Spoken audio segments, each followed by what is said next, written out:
Noite, eu tenho um tema aqui que diz respeito àquele momento que você pensa: quando será que eu tenho que ir a Deus? Qual é o momento correto de ir a Deus?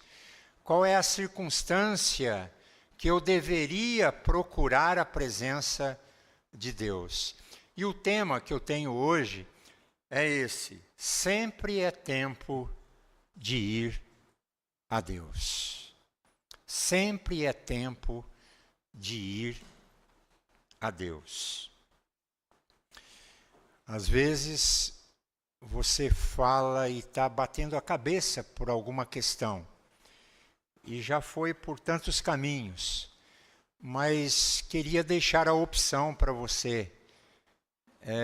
Você já em algum momento pensou em procurar Deus e expor para Ele alguma coisa que você esteja passando, e você poderia crer que Ele pode ter ouvidos para você por alguma questão que envolva a sua vida neste momento?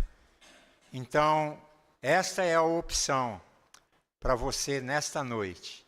Sempre é tempo de ir a Deus. E eu quero pautar este tema num texto do evangelista Lucas, São Lucas capítulo 8, os versículos 40 a 42.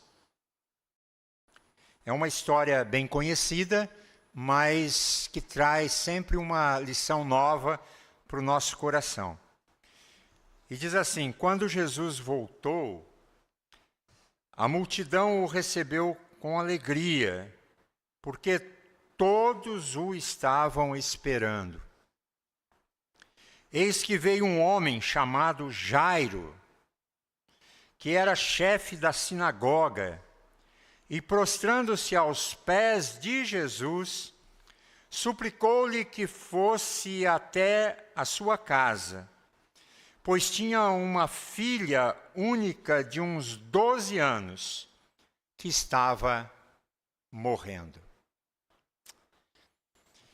Tem uma frase do reformador João Calvino que diz o seguinte: os homens jamais encontrarão um antídoto para as suas misérias, enquanto, esquecendo-se de seus próprios méritos, diante do fato de que são os únicos a enganar a si próprios, não aprenderem a recorrer à misericórdia gratuita de Deus. Quando há necessidades impossíveis,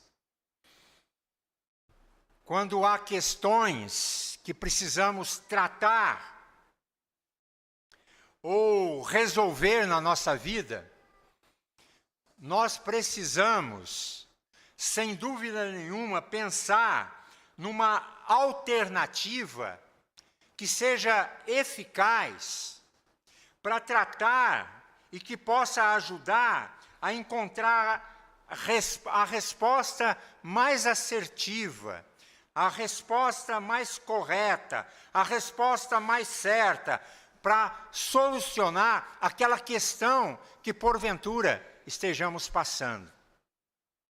E é nesse ponto que nós precisamos considerar a possibilidade, porque quando passamos por questões na vida, a nossa mente funciona de maneira racional. Você quer resolver rapidamente, do seu jeito, na sua hora, da sua forma, e muitas vezes a gente bate a cabeça por não recorrer à presença e à alternativa deixada por Deus e que é de graça.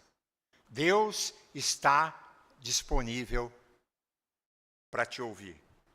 Então, há um texto bíblico que nós conhecemos muito bem e que diz assim: buscai ao Senhor enquanto se pode achar.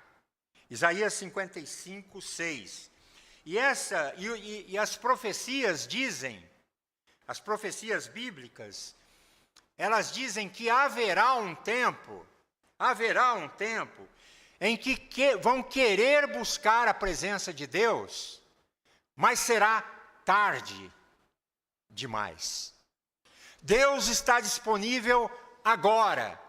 Deus quer te ver agora. Deus se mostra agora. Deus está fazendo com que você ouça essa palavra e o busque, porque é tempo de ir a Deus. Estamos vivendo num tempo que ainda é possível encontrar Deus. O Senhor, hoje, Ele se mostra disponível aqui dentro desse templo. Ele se mostra disponível em qualquer momento, em qualquer lugar e a qualquer hora que você o queira conectar, conversar, se relacionar com Ele. Deus está presente na nossa vida 24 horas, mas ainda está. Ainda está. Haverá um momento em que procurarão a Deus, mas não mais o encontrarão. Então você tem esta oportunidade de firmar o seu passo para com Deus. Você que está longe acha que essa questão de igreja, de buscar, de se entregar, de fazer pública a profissão de fé, é algo que, isso é uma forma de fazer e tal. Você que está longe de Deus, o apelo e a palavra para você, se por acaso você estiver longe de Deus, volte. Volte. Porque o tempo está se estreitando. E esta palavra, para encurtar aqui, né, a máxima aqui hoje observe rigorosamente este tempo precioso e essa grande oportunidade que você tem de ir até Deus.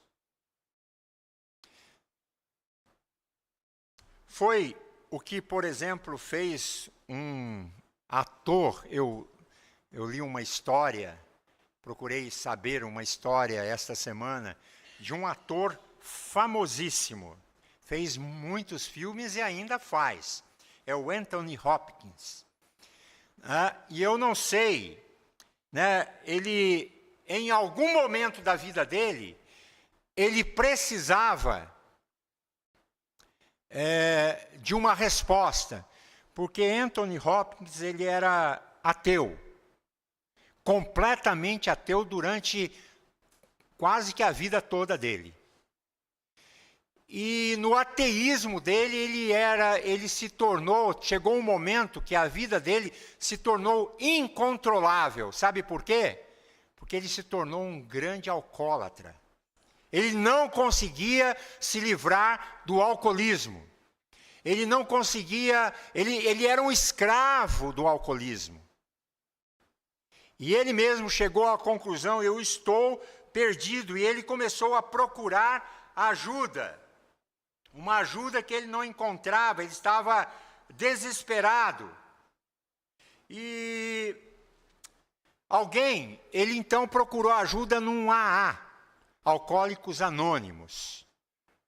E neste centro do AA, uma mulher, ele estava desesperado, e ali ele encontrou com essa mulher, e essa mulher lhe fez uma simples pergunta para ele: você está procurando uma saída para você, então eu vou te dar uma alternativa, porque você simplesmente não confia em Deus. E o Anthony Hopkins, ele já havia tentado de tudo, e naquele momento, num desespero dele, ele pensou, né, como um inglês autêntico, curto e rápido, ele disse, por que não? Sim, por que não? E naquele momento que ele decidiu acreditar e confiar em Deus, foi o momento em que tudo mudou na vida deste ator, que estava desesperado. Ele dizia: eu não conseguia parar de beber, mas só pedi um pouco de ajuda para Deus. Só decidi confiar em Deus. E palavras dele foi assim, quando ele fez o gesto. Ele até usou uma palavra, bingo. De um momento para o outro, o desejo de beber desapareceu da vida dele. A partir do momento que ele decidiu confiar em Deus. Miraculosamente, ele diz que o desejo foi tirado dele, para nunca mais voltar. E ele tem acreditado em Deus desde então. Trabalhado dia após dia, ano após ano, para crescer na fé. Você sabia disso? Eu não sabia. E eu fiquei assim pensando sobre isso, né? E quando questionado lá por uma entrevista que ele deu à CNN, se ele acreditava em Deus, ele, o ex-ateu Anthony Hopkins, ele respondeu de todo o coração. Se ele acredita em Deus, ele respondeu sim. Rápido e curto. Sim, eu acredito.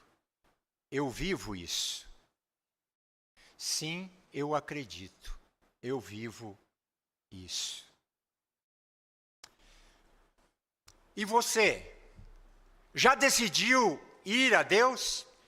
Porque outra pessoa que fez isso foi o Jairo. Esse Jairo da história que acabamos de ler. Este texto aponta essas 3 atitudes que ele teve para ir a Jesus. E o texto diz que ele foi a Jesus, em primeiro lugar. Em segundo lugar, ele se curvou diante de Jesus. Em terceiro lugar, ele suplicou a Jesus. Ele demonstrou aqui claramente esta importância social que ele tinha, porque ele, Jairo, era dirigente do templo judaico, ele era dirigente da sinagoga, ele cuidava da administração de tudo do templo, ele era uma pessoa importante, ele era uma pessoa de destaque, e ele considerava agora que estava diante de alguém que era superior a ele. Ele estava diante de Jesus. E ele estava reconhecendo naquela hora, ser dirigente da sinagoga, ser dirigente do templo, naquele momento, de pouco lhe valia diante da iminente morte de sua filha. A sua filha estava para morrer. Então ele vem até Jesus, e ele se prostra diante de Jesus, e ele clama a Jesus. É interessante que às vezes nós estamos esperando que a solução dos nossos problemas venha através da ciência, o que realmente pode acontecer. Ou a nossa solução vem através, a nossa solução econômica vem através de uma grande ideia, de um grande político, de um grande economista, o que também pode acontecer. Mas nós não podemos esquecer que precisamos esperar que as coisas aconteçam, que uma solução aconteça, quando Deus instrui, inspira um pesquisador e dá sabedoria para ele, para trazer uma solução para nós, através da ciência. E Deus oriente um economista, um político, para minimizar, as crises econômicas do nosso país.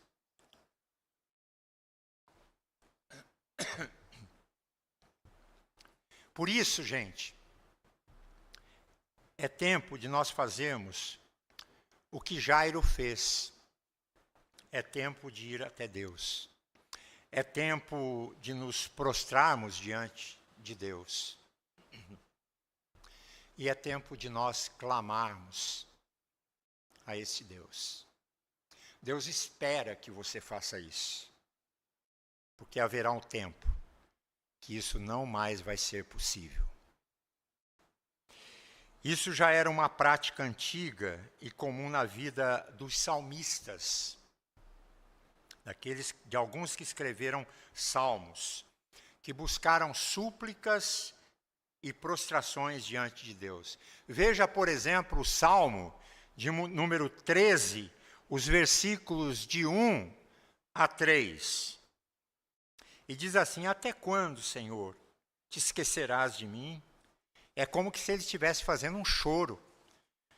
Será para sempre? Até quando esconderás de mim? É uma poesia isso aqui. De mim o teu rosto? Até quando estarei relutando em minha alma, com tristeza no coração cada dia? Até quando o meu inimigo se exaltará sobre mim? Olha para mim, responde-me, Senhor, meu Deus. É uma oração, uma súplica, um choro diante de Deus. O salmista está dizendo aqui. O Salmo ainda 61, os versículos 1 e 2. Salmo 61, 1 e 2. Olha só que poesia. Ouve, ó Deus, a minha súplica. Atende a minha oração. Desde os confins da terra clamo por ti. No abatimento do meu coração, leva-me para a rocha que é alta demais para mim. E ele está dizendo, mais alta do que aquilo que está acontecendo comigo. As questões que estão envolvendo a minha vida. Aquela coisa que invadiu a minha casa e tá me causando tristeza e dor. Mais alta daquilo que de ver um amigo que está passando por uma situação difícil, uma amiga, um parente querido que está internado numa UTI. E ainda o Salmo 102, versículos 1 e 2. Ouve, Senhor, a minha súplica, cheguem a ti os meus clamores, não esconda de mim o teu rosto no dia da minha angústia, inclina-me os ouvidos no dia em que eu clamar, responde-me depressa. São orações de pessoas que estavam passando por circunstâncias e choravam diante de Deus. Às vezes a gente precisa chorar um pouco diante de Deus. Possivelmente esses salmistas nos ensinam a orar, por exemplo, quando estão diante de uma notícia ruim, de alguém que é querido e que está padecendo alguma enfermidade, não é? Ou talvez diante da falta daquela alternativa para se conseguir um lugar no mercado de trabalho, ou ainda a saudade que aperta daquela pessoa que está longe de você, ou daquela pessoa que já partiu e que machuca o teu coração. Mas quando a gente volta para esse texto aqui, Jesus, ele sai para chegar à casa de Jairo. E quando ele vai para a casa de Jairo, ele encontra com uma mulher no meio do caminho que toca ele. Está com problema essa mulher. E ali, Jesus usa de compaixão, de misericórdia, e Jesus cura aquela mulher que tinha uma doença física, e ele então reintegra aquela mulher, porque ela tem uma menstruação crônica, difícil, já há muito tempo.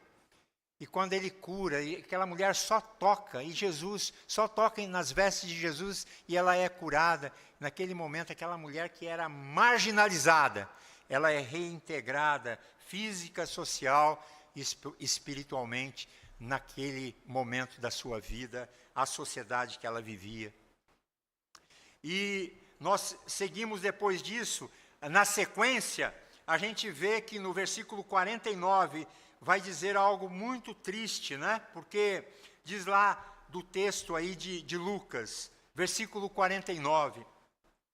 Enquanto Jesus ainda falava, veio uma pessoa da casa do chefe da sinagoga dizendo: a sua filha já morreu, não incomode mais o mestre.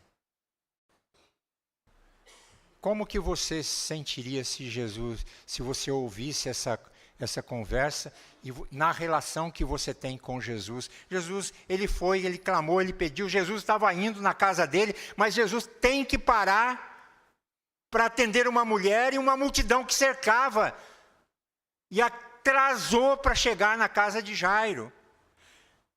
Provavelmente ele podia se sentir desconfortável com Jesus por não ter ido diretamente na casa dele, ou sentiria raiva daquela mulher que parou Jesus, ou daquela multidão que impedia Jesus de chegar na casa dele. A tensão faz com que a gente muitas vezes sinta raiva, fique irado, e nós precisamos tomar cuidado, porque a palavra de Deus mostra que o sentimento de indignação por algumas coisas, muitas vezes, é inevitável. É inevitável. Mas dar vazão, ou fazer desta raiva algo que se torne num pecado, num erro, isso nós podemos impedir. Há quem diga que você não pode impedir que um pássaro voe sobre a sua cabeça, mas você pode impedir que ele faça ninho nela. Não é? Então, cabe a nós permitirmos transformar aqueles erros que a gente comete em algo que a gente possa enxergar uma bênção maior. O texto segue no versículo 49, dizendo: olha, sua filha morreu, não incomodes mais o mestre. Mas o versículo 50 diz assim: mas Jesus, ouvindo isto, lhe disse: não tenha medo, apenas creia, e ela será salva. Eu creio, gente, que a voz de Jesus, ela é direcionada para muitos de nós nesta noite aqui. Muitos de nós estamos enfrentando, quem sabe, dificuldades em algum setor ou em alguma circunstância, que parecem, às vezes, maiores do que as nossas próprias forças.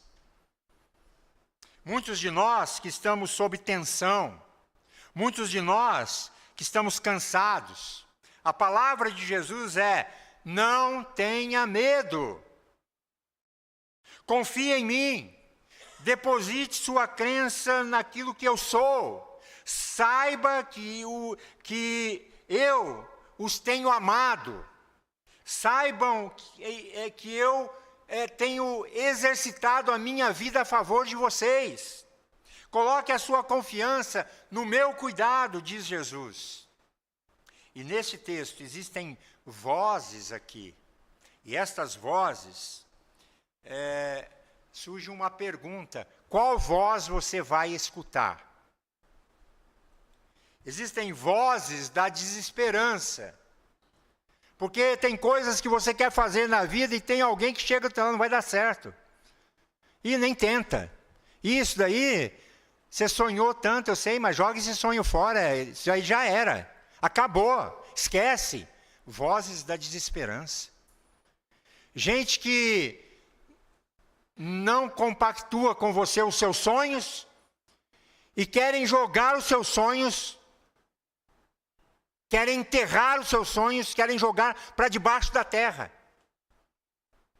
Vozes da desesperança.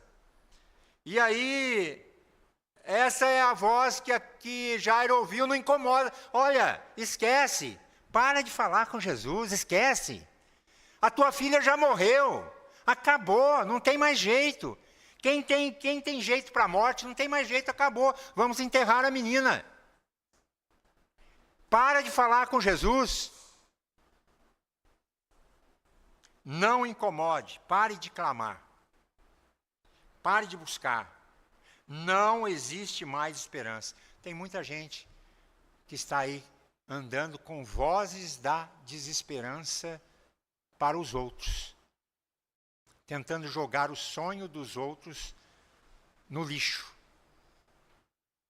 Mas existe a voz da esperança, que é a voz de Jesus. E a voz de Jesus é esta. Olha aqui. Tem jeito. Olha aqui, olha para mim. Vou resolver isso aí. Isso daí é facinho para mim. Eu vou tratar desse negócio. Deixa comigo. Ele está dizendo, não tenha medo. Não tenha medo, Jairo. Esse negócio de lidar com a morte é comigo. Eu sei como fazer. Mesmo que as coisas não estejam funcionando como você previa. Porque Jairo, ele idealizou as coisas do jeito dele, na hora dele e como ele queria.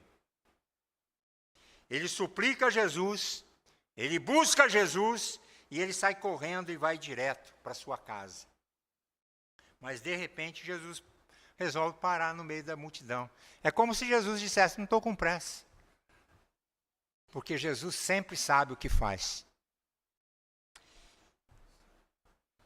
Aquela mulher tocou as vestes de Jesus, uma menstruação crônica de 12 anos, um fluxo, e ela é curada.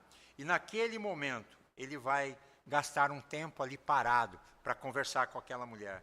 Muitas vezes Deus toma caminhos que não são os nossos caminhos.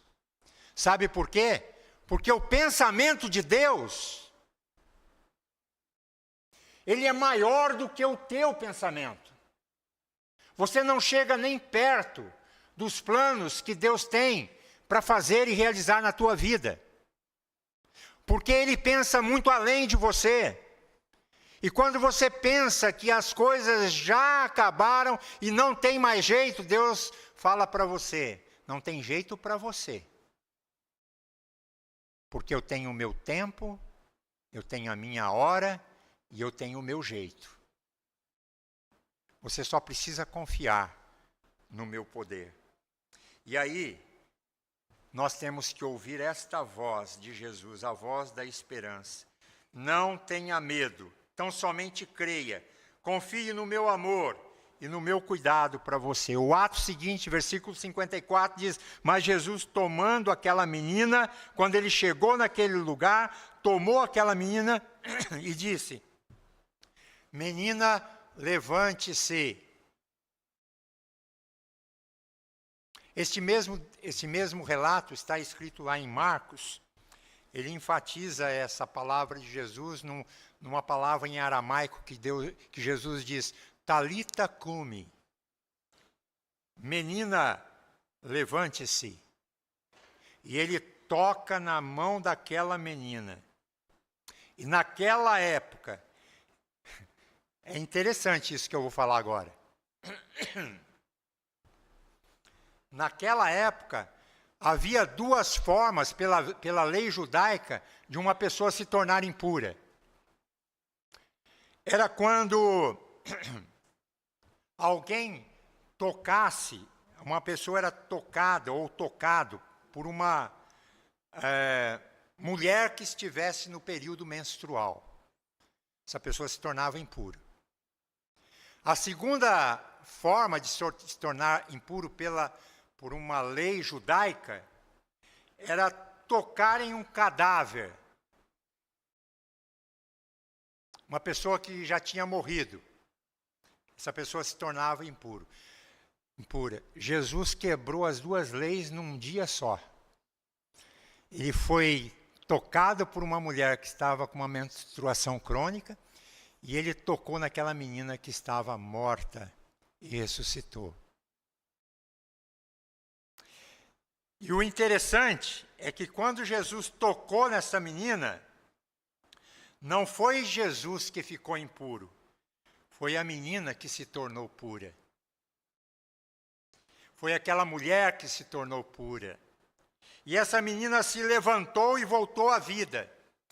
Talvez alguns de nós estejamos como essa menina, sem nenhuma energia, sem nenhuma vida. As forças se foram. Mas a voz que ecoa naquele momento é a voz de Jesus dizendo: Talita cumi, levanta-te, levante-se. E todo o problema de Jairo se resolve nesse movimento de Jesus, de fazer acontecer a vida de novo na filha deste homem. Jairo, o chefe da sinagoga, entendeu que diante de sua questão de salvar sua filha, o importante era ele saber que ele chegou naquele momento, chegou o momento dele, naquele tempo, de ele ir até Deus. E ele foi. Os 3 movimentos feitos por Jairo. Ele veio até Jesus. Ele se prostrou diante de Jesus. E ele clamou a Jesus. Nestes últimos dias, que a gente pense nessa palavra de Jesus, quando traz a vida a esta menina, traz energia para ela de novo. O que eu estou dizendo para você nesta noite? Jesus está de olho em você. E se você está aborrecido ou abatido ou alguma coisa que te perturba ou algo que precisa ser tratado e resolvido, a palavra para você é: confie em Jesus, porque Jesus, quem sabe nesta noite, pode dizer para você: Talita cumi, levante-se, porque eu estou aqui. E eu quero olhar para você, eu quero tratar com você, eu quero alimentar a sua vida, eu quero estar junto com você. E a frase que Jesus deixou para Jairo foi essa: não tenha medo, apenas creia. Jairo creu no amor de Jesus, Jairo creu no cuidado de Jesus. Por isso, eu gostaria que, neste momento, ao invés do nome Jairo, você colocasse o seu nome. Quando Jesus disse: Jairo, não tenha medo, coloque o seu nome na frente, porque Jesus está dizendo exatamente isso para você nesta noite. Não tenha medo. Aquilo que você está passando, eu estou ciente. E no meu tempo, e do meu jeito, e quando for, vai acontecer exatamente o plano que eu tenho reservado para a sua vida. Que Jesus, o Mestre, continue a lhe abençoar nesta noite e sempre. E que você continue ouvindo a voz ecoar, a voz de Jesus ecoando na sua mente, no seu coração. Talita cumi, levante-se. O ano está terminando, 2025 vem por aí. Não deixe para tomar decisão. Vou começar o ano que vem com tudo, na presença de Deus. Talvez você não tenha esse tempo. Talvez o tempo de começar com Deus, ou é já, ou não deixe para depois. Porque pode não haver mais tempo. Que Deus abençoe você. Tome hoje uma decisão de confiar como Jairo na pessoa de Jesus. Amém?